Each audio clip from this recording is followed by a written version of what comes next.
Hey friends, the safe mode is an excellent mode for troubleshooting on your system. It gives you the option to load into your system with minimal set of drivers and then troubleshoot any issue with it. But once you have troubleshooted the issue, how will you exit the safe mode? Because you may keep on rebooting to it again and again. So the answer has been given on the Microsoft Answers forum. Simply search for system configuration in the Windows search bar and open system configuration. Go to the boot tab. If you find safe boot here, uncheck it. It will be checked if you're in the safe mode. Now I'm not in the safe mode, so it's unchecked. Make sure that it's unchecked. Then click on apply and then on OK. Okay, I'll show you. Uncheck it, apply, and then yes, and then OK. And then restart your computer. Now when you click on restart your computer, it will restart your computer in the normal mode.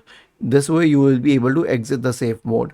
Was this helpful? If yes, then please subscribe to the channel, and if not, then let us know in the comment section of this video on how we could help you further. Thank you for watching this video and have a nice day.